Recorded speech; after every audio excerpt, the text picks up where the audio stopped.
Welcome, everybody, back to another episode of the best podcast that you could listen to any week. We're trying. Yes. That is Matt. That is Steve. I am Jerry. And here we go again, boys. We are coming at this one blind. Each one of us are supposed to have come up with what we are going to talk about. We're supposed to have then teams chatted that, so everybody had an idea of what we're going to talk about. That was a month ago, maybe 6 weeks ago. Perhaps we've done it half of the time. And this would be one of the times that we haven't done it. But I always have things to talk about. In particular, I don't know if y'all have played around yet with Grok 4.2, the latest release. Have y'all messed with that? Not the new one. Not the newest one. It's pretty good. It's pretty fantastic. But the thing in particular that I find, number one, I find it just cool from a technology perspective. But two, the detail that it gets is so much more thorough, because when you use the the research side, rather than get a quick answer, you want it to go do deep research. It literally will put multiple agents to work on it. So I'm just going to ask that question, right? So we're going to jump in here. We're going to hit here, and we're going to tell it to think harder. Now watch the agents argue with each other. There's 4 agents right now, 1, 2, 3, 4. And they're going back and forth, and then you can see them go, oh, I grabbed this. I'm estimating this. I think this. I wrote this up. What do you guys think this looks like? That's crazy. You see that? So each one of the 4 agents, it'll go up to 5 agents, and you can see them. They'll start talking back and forth, telling them what each one's do. I found that this is the reality. No, I looked it up over here, and I found this. I went out and found the Clackamas County for this, and it adds it in, and then they'll come up and give me an answer. So right here, you can see them doing different searches at the same time and then talking about it. I probably asked it to do a search. I was hoping for something a little bit quicker, but here we go. There's the agent. Agent 3. The query is about average. Agent 1, key market data. Agent 3, for the valuation, recommend using Clackamas County 309 square foot. They're having the conversation. Agent 1, utility specifics for Odyssey Hills. Now I was talking about my subdivision, right? So it's reached out and found my subdivision. Agent 2, the query is asking average house value. They're going back and forth, and now it gives me the information.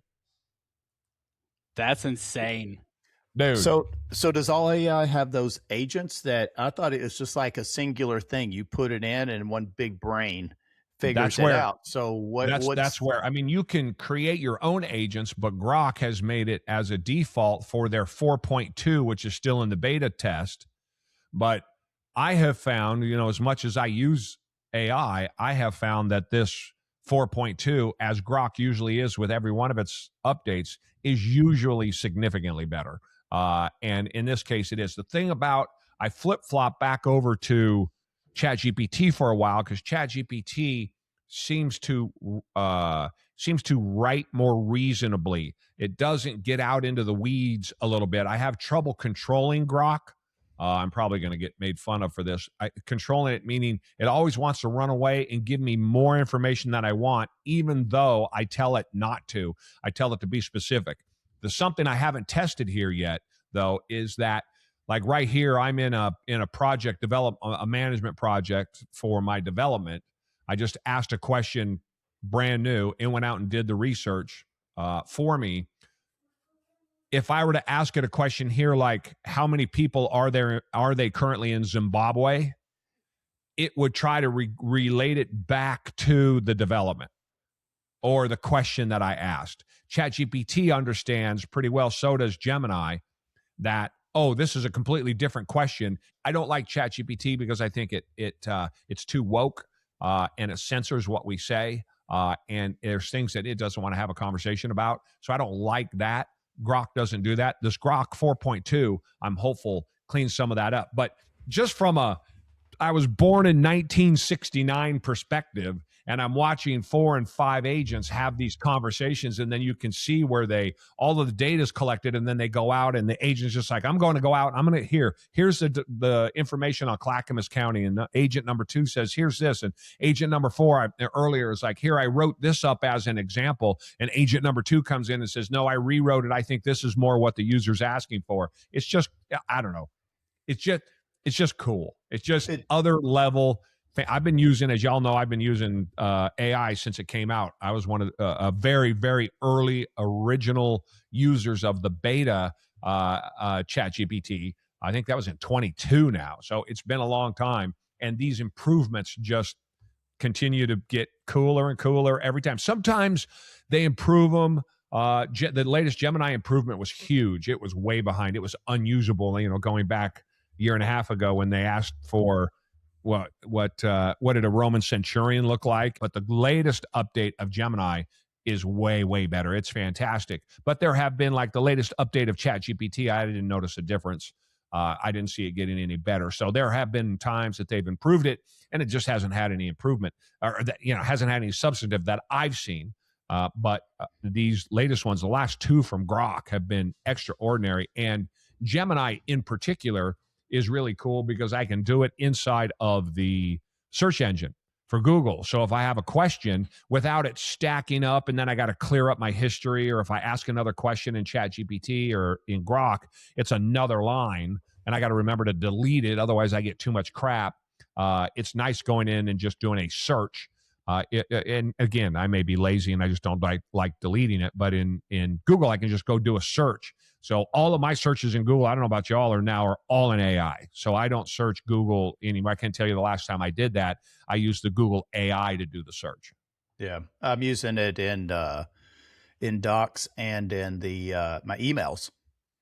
What I like now is that with the Gmail, it'll give me a response based on it. Even if I've had like 5, 6, 8 correspondence back and forth, it'll still compile it and give a really professional response. All I have to do is hit a little prompt there, and it gives me a suggestion. And I'm like, okay, that works. And it saves me so much time responding, because usually it's just follow-up type stuff. It's not like I really have to thought out. It's just a courtesy response. And it's nice that it's very professional sounding and encapsulates other things we talked about that I actually forgot, because a few times in the beginning, I'd open up all the email, the thread, and I was like, oh, that has that. Oh, that's right. We did talk about that. So it really makes me sound like Johnny on the spot. Like, okay, yeah, we get this. And you'd mentioned earlier this and this and this. So we'll be sure to follow up here and here and here. And I'm like, yeah, exactly. That's exactly what I was thinking. Yeah, that on the flip side of that, I use Outlook. I think that for myself, I think Gmail is a piece of garbage. I can't believe Google even allows that to be out there. And so I like Outlook a lot more, but Outlook's AI sucks. And it's not nearly as intuitive as when you use Gmail. So I agree with you on that. I wish Microsoft would get their act together and make that thing better. But at this point, we're not there yet. I wish iPhones, and I know the iPhone would integrate, because I ran into this last night heading to pool, tried to talk, and you have to do through Siri, and I tried to get it through there. I need to learn how to, but I wish I could just talk to whatever was on the phone and pick an AI to talk to without having to open an app up. With Siri, you can do it, but it's very basic, really designed for just searching within the iPhone and its app. So it makes it very good for that, but it'd be nice if it was integrated into it. And the funny thing, even though I'm doing stuff through Google, even when I asked them about Gemini, it used ChatGPT to look up the information about that, even though I have them all loaded on my phone. So I wish there was a way to integrate it so I could talk to the phone. Like you could talk to Siri, you talk to Alexa. You don't have to like open the program or open the app up.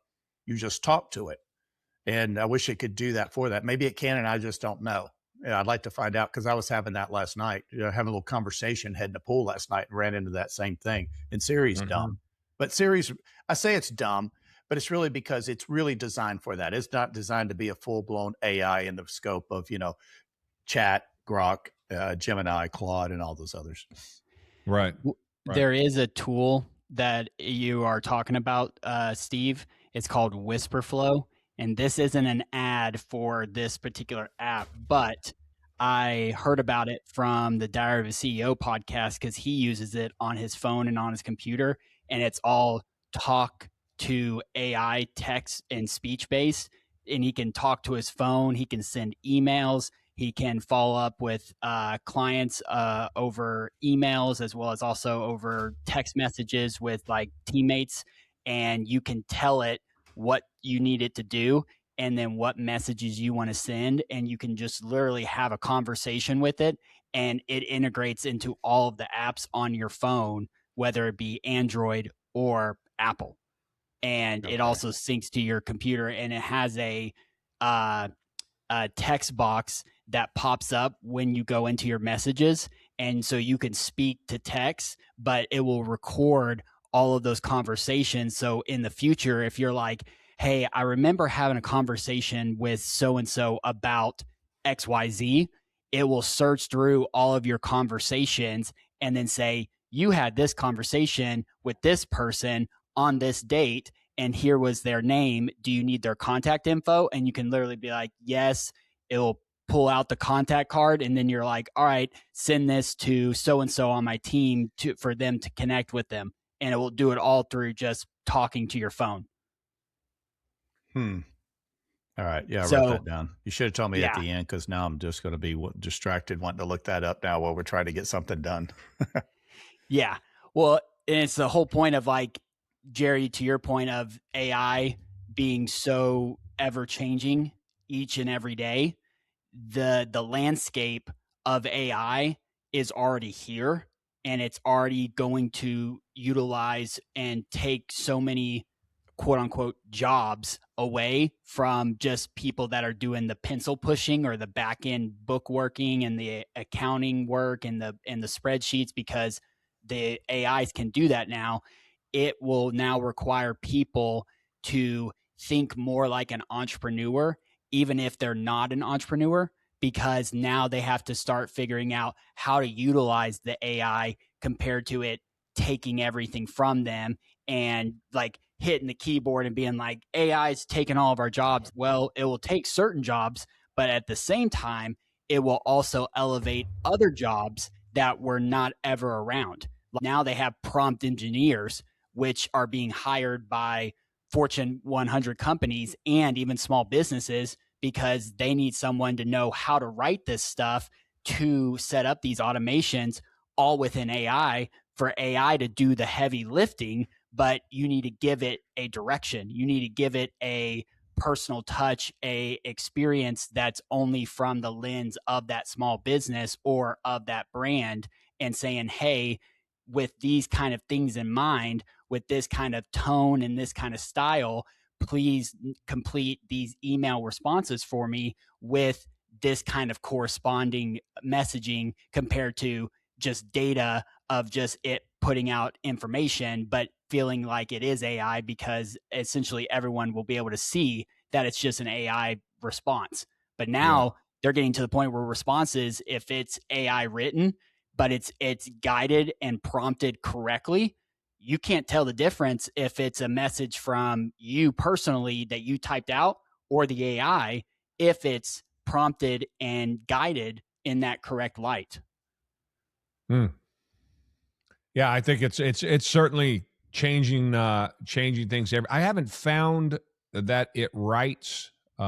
It's not very intuitive yet for me to let it do my writing for me. I'll let it do a bunch of writing, and then I'll go in and rewrite it. And anytime I let it write something for me, and even when I mark it up, and then, if I post it, I go, I think you asked me about one a couple of weeks, Matt, and then I go out and read it again. I'm like, God damn it, that's what I get for trying. You still got to write your own stuff, but it does good work for getting you started, for sure, and giving you ideas. And I mean, it might cut down writing something significantly, something that you need to write of significance, not maybe an email in Steve's context, in Steve's example, an email that you just fire back at a customer real quick. Yeah, it's going to work great there. But something of some substance, you're going to write an article, you're going to write a newsletter, something along those lines. You're going to tell stories with it. I think that we still, I would encourage anybody to keep writing, because I've not seen it be there yet. But I've got on the docket something I've wanted to talk about the last couple of weeks. I had a conversation on a podcast a few weeks ago. I can't keep track of time. and the main subject of the podcast was children, and in particular, children for fathers in particular. And so I had pulled up some stats back then for that podcast that I want to talk about now. And the importance. Anybody that listens to me and listens to this podcast knows anything about the Kronos Group or the Kronos Forge knows that I think that all men should have children at whatever age you are. Go now. So if you're 20 years old, go have children. If you're 35 years old or 40 years old and you don't have any, figure out how to have some. I think that is absolutely a critical part of life, a critical part of success, and a superpower that will get you there. And the statistics that I pulled up a few weeks ago bear that out. So I thought we'll just walk through some of these and then we can talk about them. But this is the effect of children that children have on fathers. This is studied and shown to be true. So I'll just go through a couple of these as an example. Fathers work more and earn more after having children. And the research consistently shows that men increase the work effort after becoming fathers. This comes from a study that the National Bureau of Economic Research did. They found that men's labor supply increases after becoming fathers, and fathers work about 5% more hours on average compared to men without children. And according to Stanford, a sociologist over there said men experience a fatherhood wage premium, and they earn about 6% more than men without children, controlling for other factors. So they earn more after becoming fathers. Why? Right? Why is that? Why do we think that is? So that was number one, and I'll open that up to you guys. But I find that fascinating that the research shows that men increase the work effort after becoming fathers. Yeah, I think the natural desire is just, to provide. You have something beyond yourself. You're building something beyond yourself of that. And one thing, and I never really thought about what I was doing. Yeah, I haven't built a $1 billion business. And a $1 billion business is going to be there. It'll be bought, sold. It'll be put into other hands. But it'll eventually die out. Somebody will reinvent it. Somebody else will do something with it. But being a father, and the 4 kids I have actually ensured that there's another generation on this planet. You have a business. The business could be there, but it could get dissolved, it could get absorbed, it could get turned into whatever and dissipate. But it doesn't future, the existence of our species here. And I have to admit, in my mind, it was just what I did is what was natural to do. But I never thought about the critical importance of it. Everybody talks about, what you want to build and what you want to build, but there's no sustainability to that. There's no future to that. Forget the fact that somebody will be at your funeral that cared about you and all that. And the experience it gets out of life. Now, I know I deviated off the subject, but it's been kind of, it really reached a little bit of boiling point, not anger, but in understanding how valuable that is, and me not even recognizing that is an accomplishment. Go ahead and build a $1 billion business. But I put 4 humans into the next generation to see that our species continues on this planet and do it well to where they contribute. One of the, as we'll get to it, you jumped a couple of spots forward, Steve, but it's true, because legacy is one of the things that drive men also. So, Matt, what are your thoughts? I just got to have children first. So, but I fully agree. And the drive goes way beyond just yourself, like Steve said. And the more I've surrounded myself with people like you guys and other dads out there that are business owners or entrepreneurs or have built businesses, I continue to see that difference in them compared to someone that's like me or younger that is not married or doesn't have kids.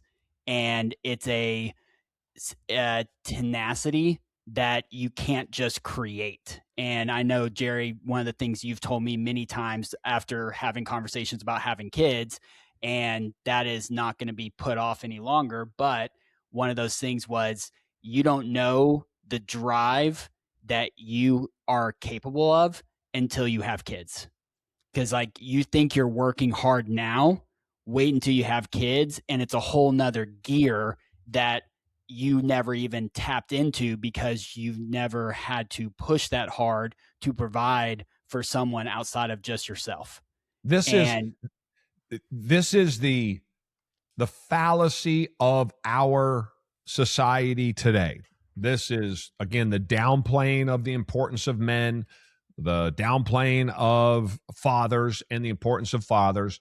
But the effect that we know from studies, Matt, to your point, I just read you the studies that say that men work more when they become fathers. Now, if I asked you, Matt, you'd say, I'm busy as I can be. I'm burning it at both ends. I know you and I have conversations at midnight all the time, right? And you have a full-time job. Now I tell you, go have kids, and all of a sudden you're going to be able to, what you were doing, you're going to say, how easy was that? That mountain that I used to climb every day that seemed so onerous and so difficult is now tiny because now I'm climbing the mountain for someone else. And so this mountain's not big enough because I can climb this for somebody else easily. And as soon as I figured that out, I'm like, well, this is the mountain that I spent all this time struggling on. And my eyes are open because I'm living with a purpose for something outside of myself. I'm going to the bigger mountain.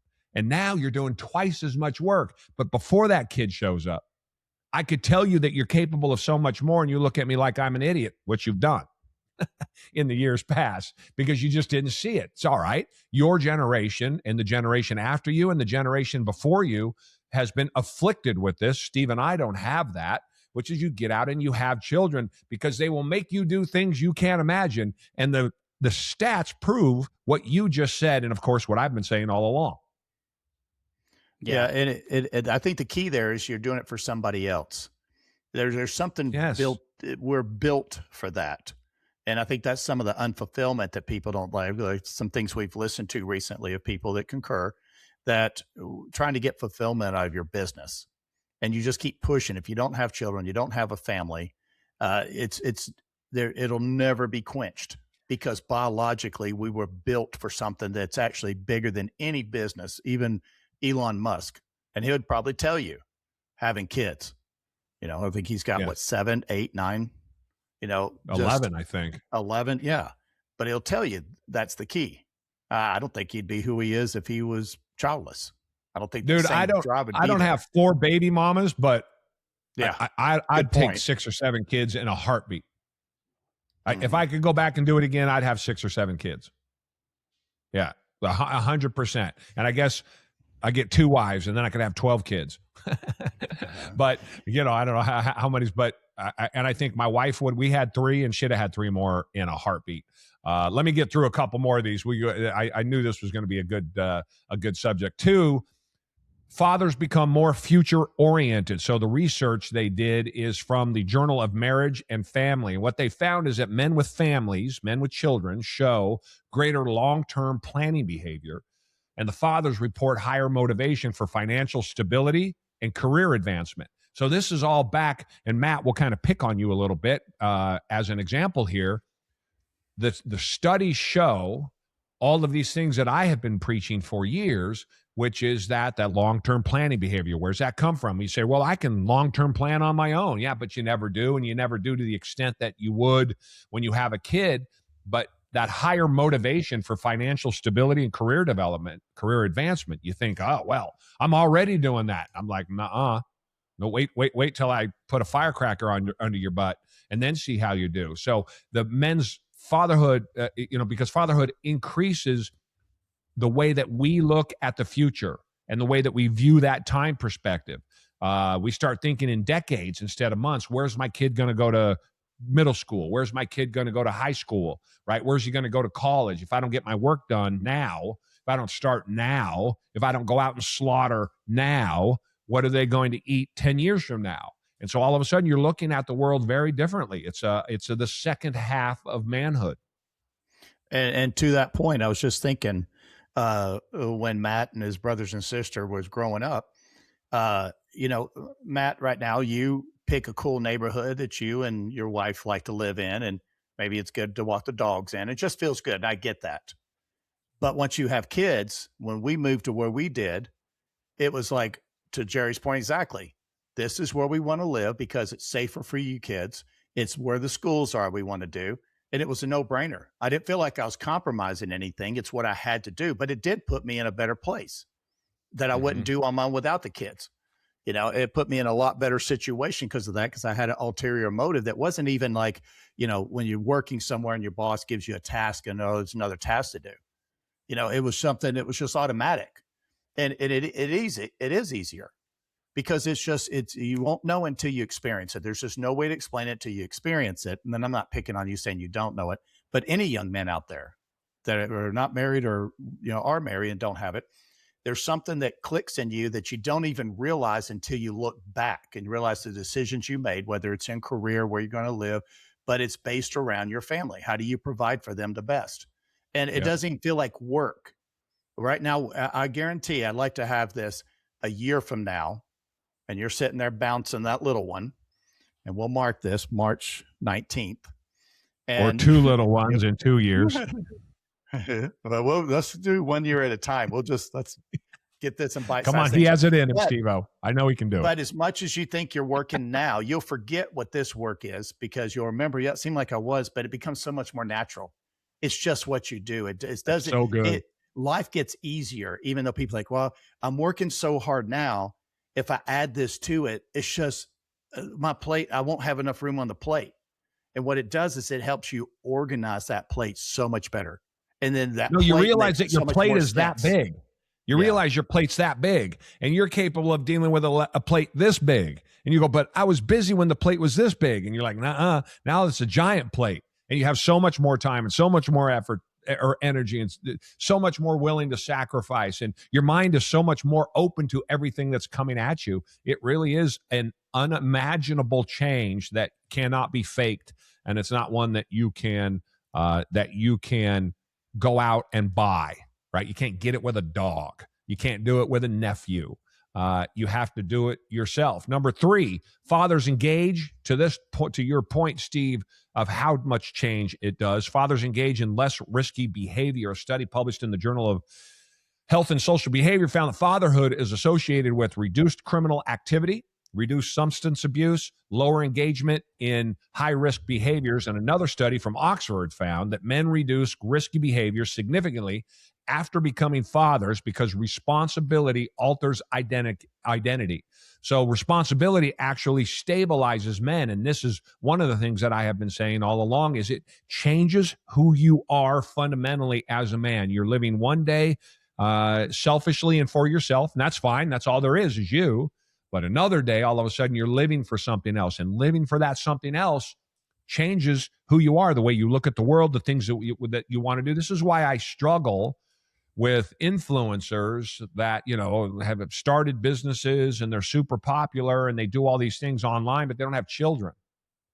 Because I'm not really interested in how you created your multi-million-dollar business. I'm not interested in all of the things that you're doing and chasing and going after if you haven't done it with children.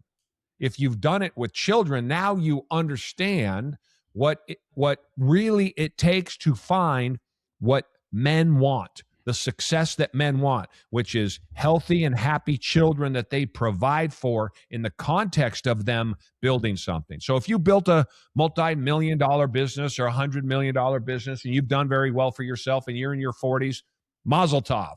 I'm happy for you. It's hard to do. Very few people can do it. Being an entrepreneur is very difficult. Now, if you tell me that you did that and you had 3 kids and they were born right in the middle of it, and you still had the wherewithal not only to raise those kids as good, fine, upstanding citizens who like you and want to be around you, but you also built that business, that's next level. That's a whole nother level.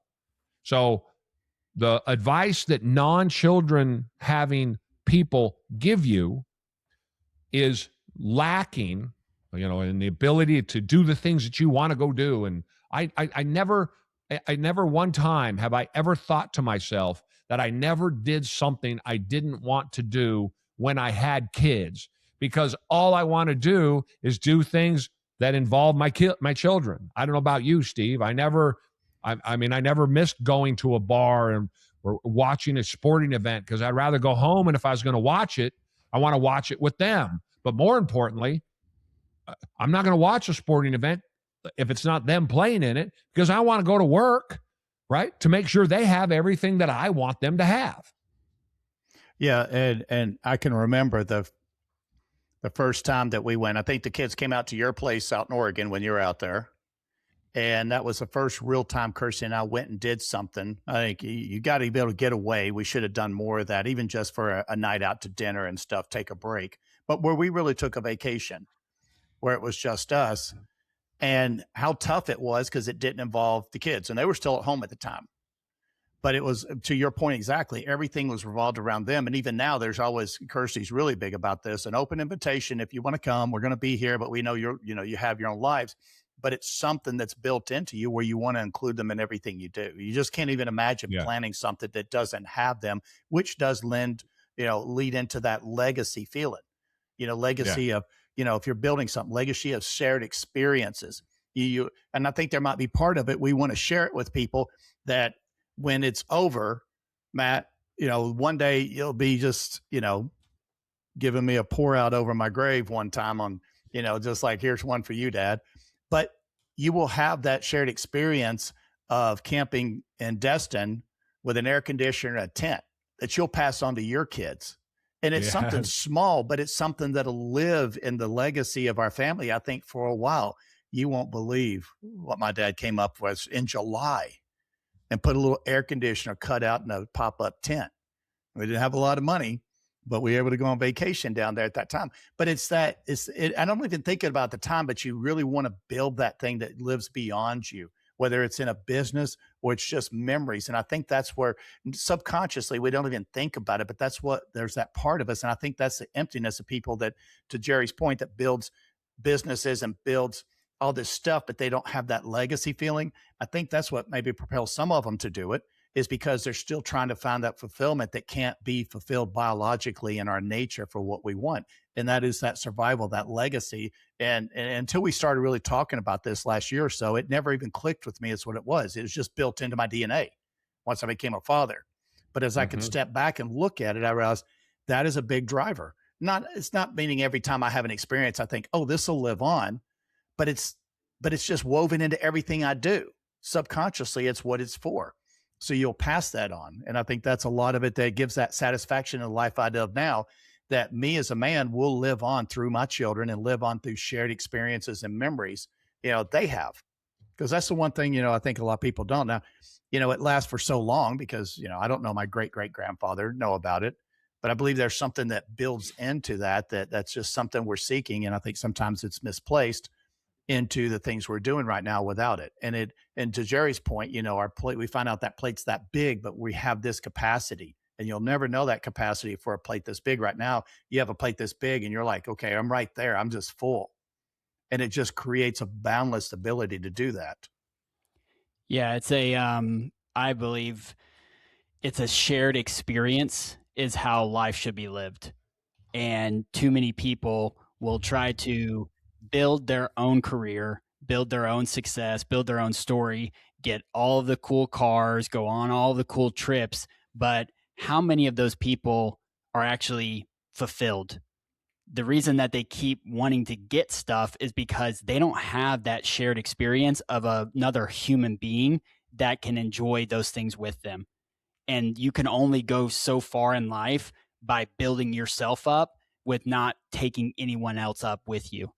And it's shown throughout cultures. It's shown throughout the military. Like military members are going out and fighting for our country. Who are they fighting for? They're fighting for us. They're fighting for their families. And it's the same with go back to the Roman civilization.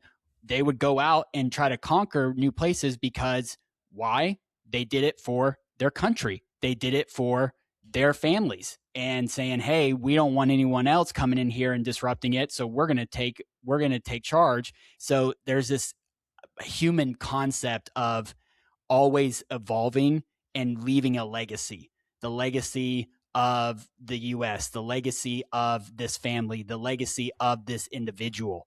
And if you're not able to have a family or have people around you that can share in those experiences, in the good and the bad, well, then who's who are you going to talk to about this stuff? And, who are you going to share those experiences with? And nobody, to your point, Matt, nobody throughout human history, nobody fights for their country. Nobody. You just, it's, there would be no countries, there would be no civilizations to the extent that we understand them throughout history. The galvanizing focal point for all of the men who ever went off to war, generally speaking, is their families, first and foremost. This idiotic war in Iran, right? I have one son in the military, another one is going in, and they don't want to, and I don't want them to, nor does anybody else, and I don't want to see any other Americans go off and fight a foreign war for a foreign country here over on the other side of the world. But my son is quick to say, if somebody's attacking his mother's, his mom and I are together, obviously, but if someone was attacking his mom's house, he'd lay his life down in a heartbeat. So those people fight for their countries because they have communities and families, right? And people who depend upon them. If they didn't have that, you wouldn't have anywhere near the kind of structure that we have. Family's critical for it. Let me give you some stats. Just a few. 1 in 4 kids in the United States grows up without a father in the home. When you look at the outcomes of those fatherless homes, the stats they're crazy. 85% of youth in prison come from fatherless homes. 71% of high school dropouts come from fatherless homes. 63% of youth suicides come from fatherless homes. Kids without fathers are 4 times more likely to live in poverty. Girls without fathers are significantly more likely to experience teen pregnancy.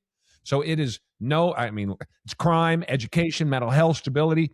When fathers are missing, the outcomes change dramatically. And but the effect that has on fathers, because of the effect that fathers can have on their children, is a significant tool that should be used for everyone, particularly you young guys who don't have kids, to understand that this is the path to success. This is what will get you there. A couple more just off the back of those, and being a dad. A couple more stats that we can talk to because we're going to run out of time, but I want to get through a few more of these. Let me see where I was. Number 4. Number 5 is fathers report greater meaning in life. And it was funny when I did this research and I pulled all of this up because this is the stuff that, again, I continue to preach about. Greater meaning in life. I had no context for what greater meaning in life meant until I was 28 years old and my son was born. Because now you're looking at the life, you're looking at the world through somebody else's eyes. And I had never had any context for that before. 85% of fathers say being a parent is the most meaningful part of their life. Another study published in the Social, Psychological, and Personality Science magazine found that parents report greater meaning and purpose than non-parents, even when reporting, and this is the important part, higher stress levels, right? Why is that? I think that is, I'll just real quick, why are they, do they find more meaning and more purpose than non-parents, even when reporting higher stress levels? The higher stress levels are reasons why people don't have kids, because of the stress it's going to put in the finances and who I'm going to be tired and I'm going to be all the things, because nothing worth having is easy. Nothing of value is easy. So if it's given to you and you just have to take care of yourself, you're not going to find any purpose in that. There's no meaning in that whatsoever. Going and eating out every single weekend by yourselves, staring at each other, there's zero value in that. How do I know there's zero value in that? Because I have children. And when you add children, you now have 2 perspectives, the one of before kids and the one post kids. And the one post kids, I don't even recognize the person I was before. I didn't even recognize the things that I liked before, because all I wanted to do was load the kids in the car and go do something. I wouldn't even get along with who I was before right now. I mean, I'd like them, 100%. but I wouldn't have anything, and it's me. But to your point, the transformation that happens when you do that, it'd be interesting to be able to dip back in time and meet you without them knowing it's you from the future and see what it's like. You think, God, what an idiot. Yeah. Among many other things, even at that time, I thought I had it together for what I had going on, and I was king of the world. And there's also a humbling part too that comes along with being a father, and realize you're not all that. There's a lot you got to go out there and figure out. It has a way, to your point, when you hold that child, that newborn, you realize, to your point, you got to go out and provide now. And it's a whole different motivation for doing it. And it is so, if you think it's painful in the work and effort that you have to put forward now, when you have a child and you do it for that, you just have to experience to know how it's a totally different feeling. It's like, I don't, I have to now, but it's also a point I get to now. Right. I get to. Yeah. Fatherhood improves mental stability for many men. Men with active father roles, I should say, report higher life satisfaction and identity stability. Fatherhood gives men a role that matters, which reduces that existential drift. And so when people need you, you behave differently. And again, no way to copy that. Fathers become more community-oriented. The University of Chicago did the research. Fathers are more likely to participate in community activities. That goes without saying. I never participated in a community activity until my kids started playing sports. More likely to volunteer, more likely to engage in civic responsibility, because children connect men to schools and neighborhoods, and most importantly, back to Steve's point, to future generations. Marriage stability increase when men become fathers. Data from the National Longitudinal Survey of Youth found that men who become fathers within stable marriages are less likely to divorce compared to childless couples. Fatherhood increases shared responsibility and long-term alignment. And I think that is, Matt, you and I and Steve have talked about this multiple times about, quite frankly, I'm not sure what holds people together if you don't have children in the long term. Number 9, fathers report higher life satisfaction later in life. Longitudinal studies, again, from the Institute of Family Studies show that fathers report greater life satisfaction in midlife and older age than men without children. Why? Because children provide intergenerational connection and legacy. There's that word again, legacy. Building something that outlives you matters. You don't think about it when you're younger, but when you get to be our age, Steve and I's age, all of a sudden you're thinking about it all of the time. Number 10, last one, fatherhood creates identity shift. Psychologists call this role transition theory. I could not agree. When I start finding these answers and finding these studies, and I was like, it's everything I've ever talked about. Major life roles like fatherhood cause men to shift your identity from an individual to a provider, from a provider to a leader, and from a leader to a mentor. So having kids forces a man to stop living only for himself. And we know this because they've studied it. Yeah. I've said this many times, just talking to people, talking to even my kids sometimes, is that I wouldn't be the man sitting here without my children. I wouldn't even know how incomplete of a man I'd be without that. And the thing is you raise them and you rear them, you raise cattle, rear your children.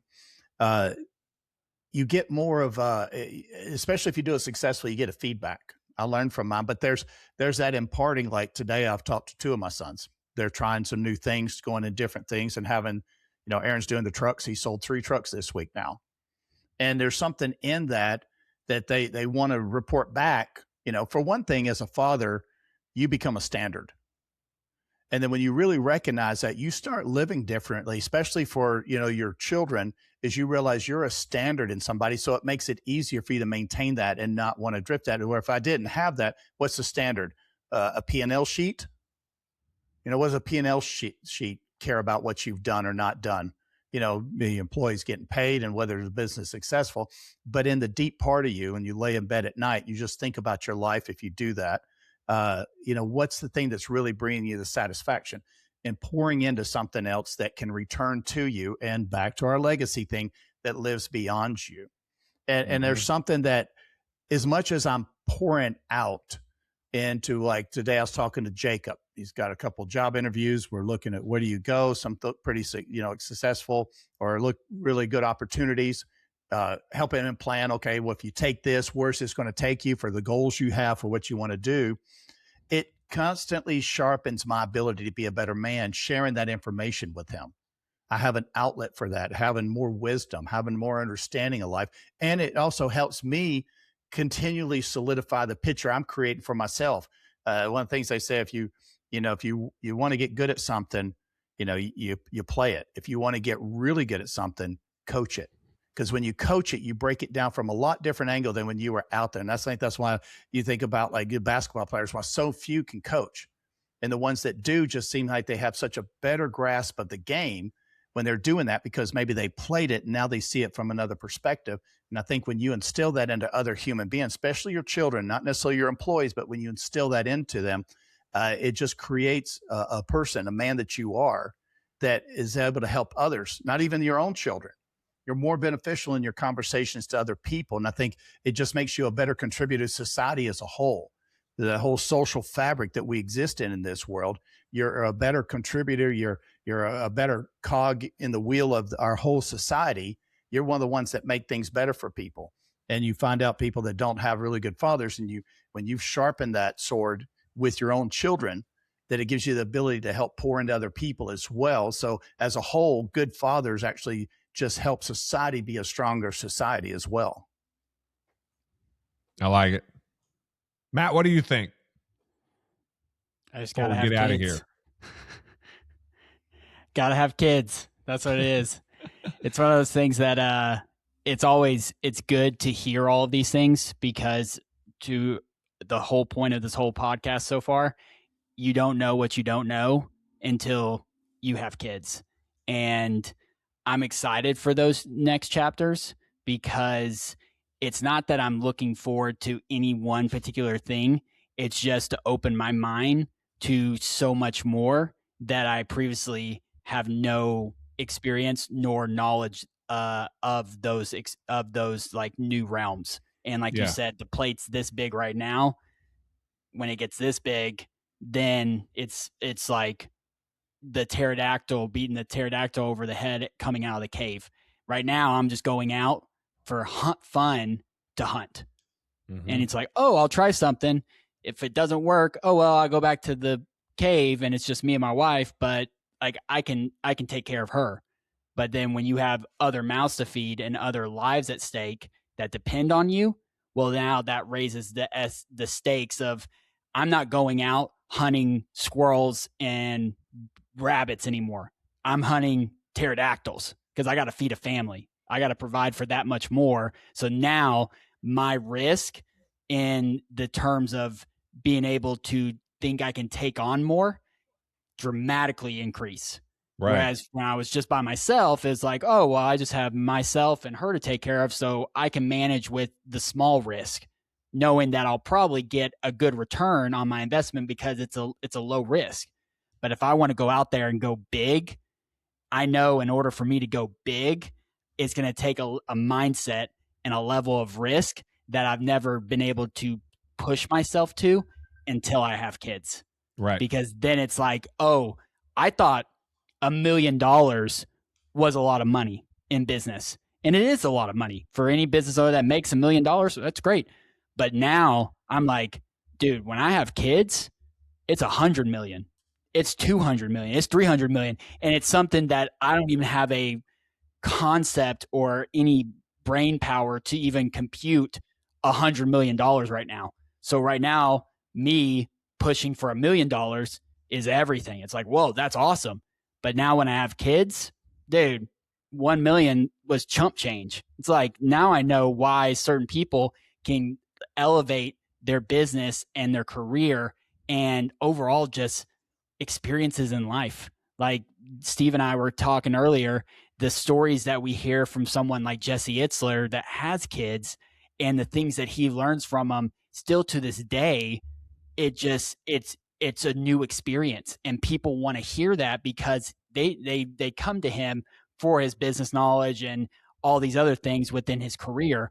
But the stories he brings up of his son skiing down the hill and wiping out at the bottom is relatable because other people have kids and they know those moments. And it's like, whoa. And the things that he's learning about himself through experiences with his own kids. Yeah. There's and we'll close out with this, that I was going to say this, and we didn't have this conversation, so there's no way you would know this, but it's a perfect dovetail. And I don't know Jesse Itzler's story about his kids or any of that, but the one thing that I do see in a lot of parents these days, probably more out of the moms than I see the dads, but I see it all the time, in particular out of celebrities. And they talk about, how the kids taught you this and the kids taught you that, and the kids showed me this and the kids showed me that. Let me tell you, none of my kids ever taught me anything, right? when you have children, you learn about yourself. That means that the child is born, all of a sudden you want to go and support those. But in terms of the kid saying, yeah, Dad, I think you should turn left here instead of turning right, like they somehow give you some, and I know this, Jesse is relating an experience and what that experience means to him.